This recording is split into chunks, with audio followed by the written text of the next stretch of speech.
Kalau Nabi kata dalam satu hadis, anak perempuan kalau dibesarkan dengan baik, dengan tertib, dengan keimanan, dia akan masuk syurga sih. Bapa dia mendidik anak tu.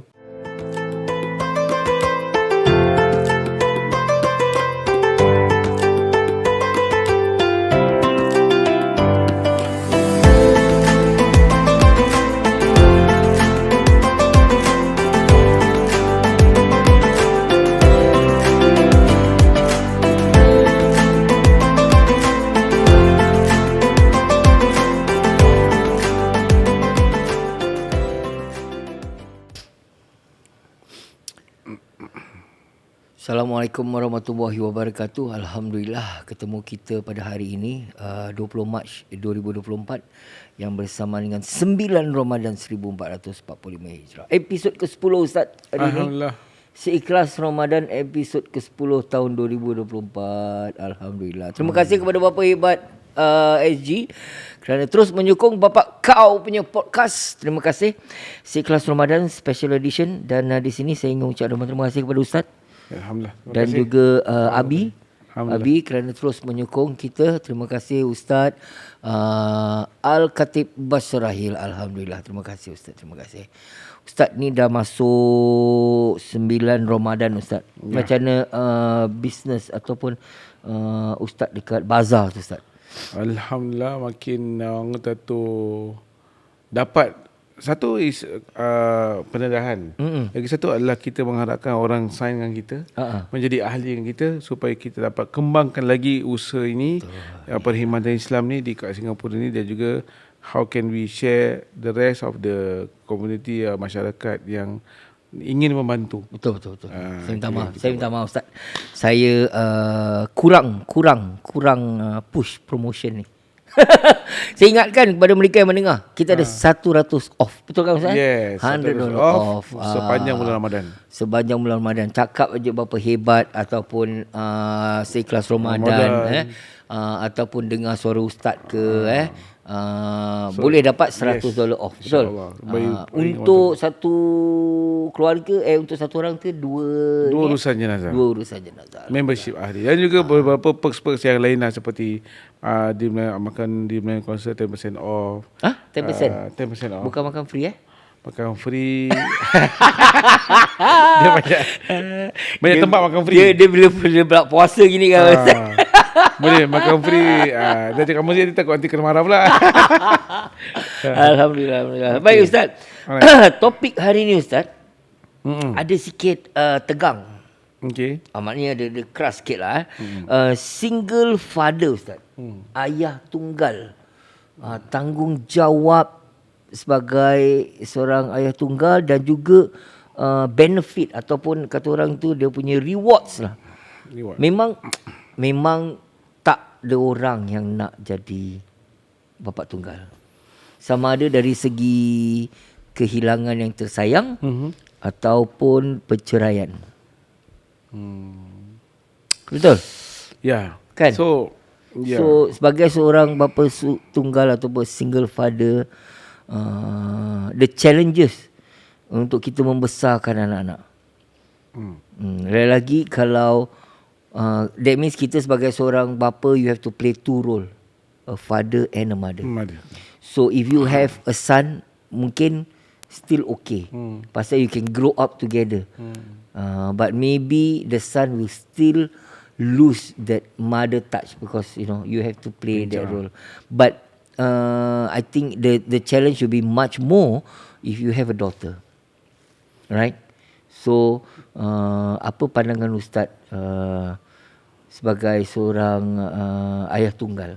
Saya Ganjaran dan juga challenges lah.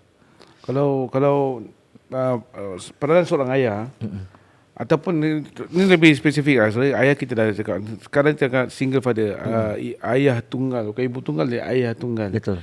Yang berhadapan dengan situasi kehilangan orang, sama ada dia berpisah, sama ada cerai mati ataupun cerai hidup lah. Itu bahasa senang faham. Betul. Untuk secara individu, pengalaman saya sendiri bang, saya melihat 4 ayah yang kehilangan isteri sepanjang masa saya berkhidmat dalam pengurusan jenazah ni, saya nampak kawan saya sendiri yang kehilangan isteri dia dan sekarang menanggung 3 anak perempuan. Allahu Akbar. Paling besar darjah 4, dan yang lagi 2 ke bawah lah. Dan itu punya saya dia pernah kongsikan saya dia punya keadaan dia susah untuk adapt. Tapi dia kata lagi susah, yang lelaki nombor 2 tu, iaitu bapa waktu dia yang kehilangan isterinya. So gap dia adalah ni consider anak menantu ni semua ni.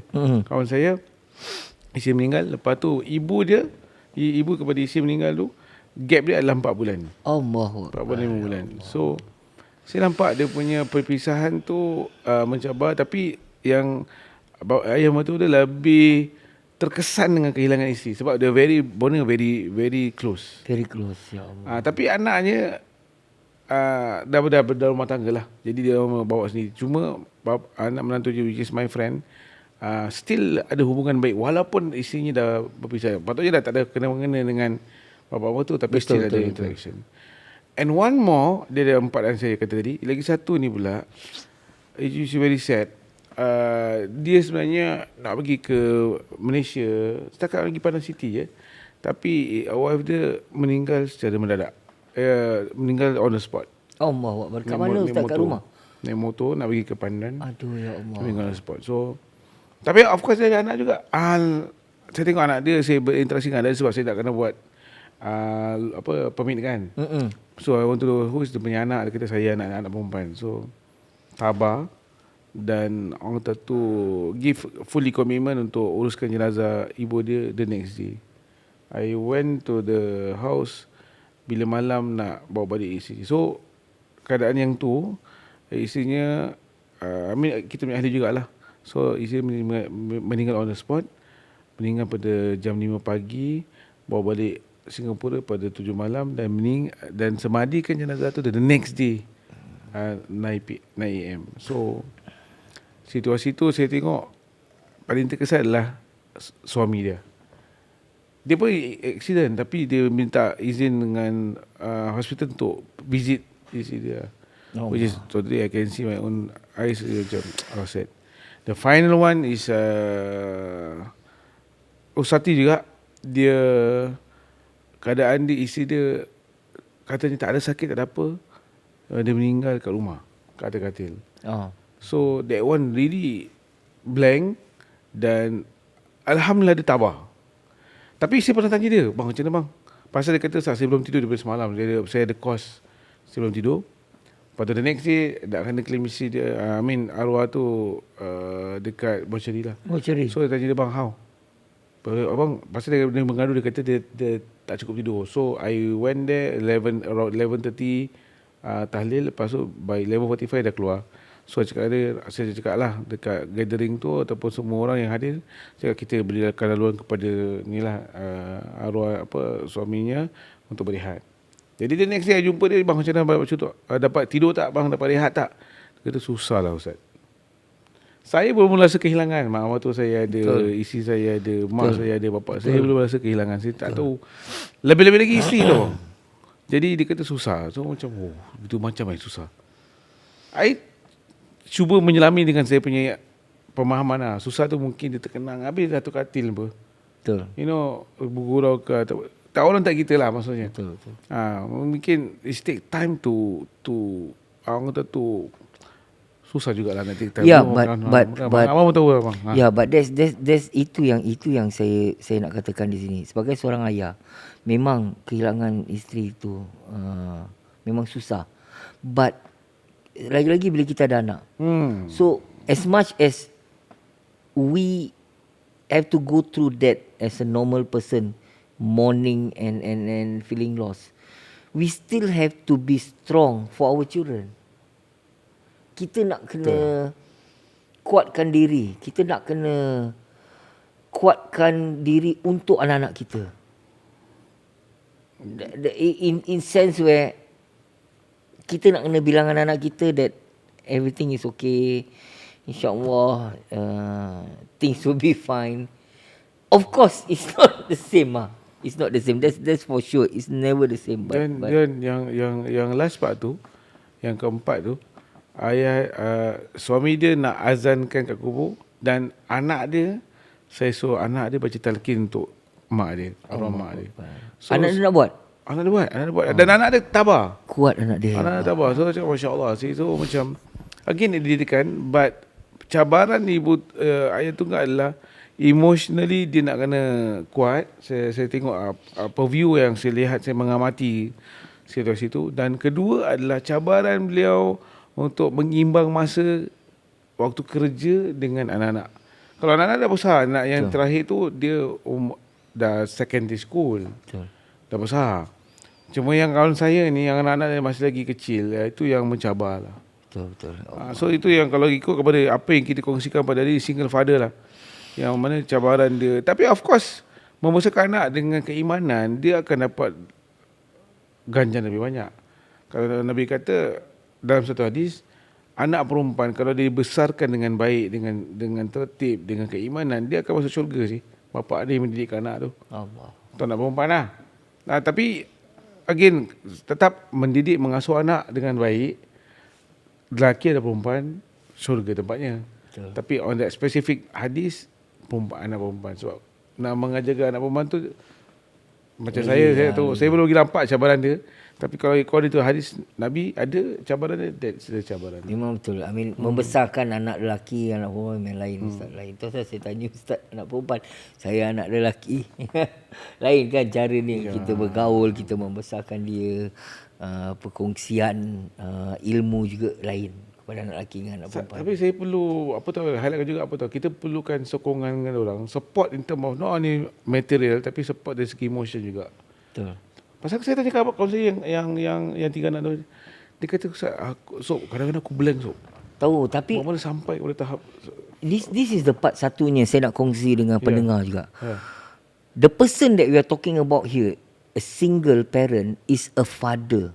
A father is a man. And we know, kita lelaki, we know, we are full of ego. Yeah. Kalau a single mother, a perempuan, dorang, they like to talk, they like to share.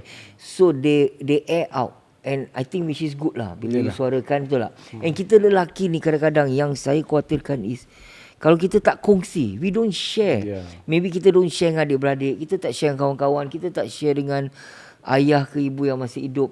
Pasal kita kesorangan membesarkan anak, kita tak kongsi masalah kita. It's very hard. Betul. Sometimes bukan nak kata komplain atau nak merungut, cuma kongsi. Mungkin bila kita kongsi dengan orang, kita luahkan. Ringan sikit. Kita ringankan sikit beban ni. Jadi kepada bapa-bapa yang kat luar, kalau you think you have friends macam kawan Ustaz, Ustaz boleh rujuk kembali kepada kita. Rujukkan kembali kepada Bapa Hebat SG. Boleh ke Facebook kita, ke IG kita, ke TikTok. You can always DM us or PM us privately, where if you need help in sense of any part, from what to do, where to go, asking for help, InsyaAllah Bapa Hebat SG ada yang boleh membantu, mungkin memberi pendapat, memberi jalan bagaimana untuk mendapatkan berbagai-bagai bantuan di mana cabaran-cabaran yang sebagai seorang ayah tunggal hadapi, insya-Allah. Jadi jangan malu, bapa-bapa, ayah-ayah di luar sana, put your ego down. It's not about you, it's about the family. It's about your children, future. So it's best to share and open up. And if you really have a problem, jangan malu. Again, I stress, keep your ego aside and share, because it's not just about you. It's not just about the person. It's about the family. It's about the children. Baik Ustaz. Inilah dia episod kita, episod ke-10, 20 Mac 9 Ramadan. Terima kasih. Saya ingin ucapkan terima kasih kepada penaja kita, Jalindo. Terima kasih Jalindo. Itu dia pilihan anda, amanah kami yang paling jago, Jalindo. Itu dia. Kalau ada pengiriman barang untuk ke Indonesia atau ke Indonesia ke Singapura, anda boleh rujukkan dengan mereka. Talian mereka 9248-2596. Itu dia, 9248-2596. Terima kasih Jalindo kerana menyokong Seikhlas Ramadan. Dan tidak lupa juga kepada teman-teman kita daripada ejen Hartanah ERA. Itu dia. Hartanah, ejen Hartanah setia anda, Nur dan Haidir. 8118-4828. Anda boleh hubungi mereka di talian 4118-4828 kalau anda ingin menanyakan tentang Hartanah, masalah anda untuk menjual ke membeli ke, anda ingin mendapatkan panduan ke nasihat, anda boleh telefon mereka. Mereka juga ada bersama kami di episod-episod yang akan datang, dan di setiap episod mereka juga akan memberikan sedikit tips, meninggalkan tips untuk anda, jadi anda boleh mendengarnya setiap akhir podcast kita, insya-Allah. Baik, terima kasih. Sampai di sini saja, kita ketemu lagi esok. Ustaz, terima kasih Ustaz. Baik, jangan pergi mana-mana Ustaz, besok datang lagi Allahuakbar. Alhamdulillah, kita dah sampai ke 9 Ramadan. Kita jumpa lagi esok insya-Allah. Akhir kata saya di sini bersama dengan Ustaz Yusof dari Abi. Selamat berbuka puasa. Assalamualaikum warahmatullahi wabarakatuh. Jumpa esok. Terima kasih.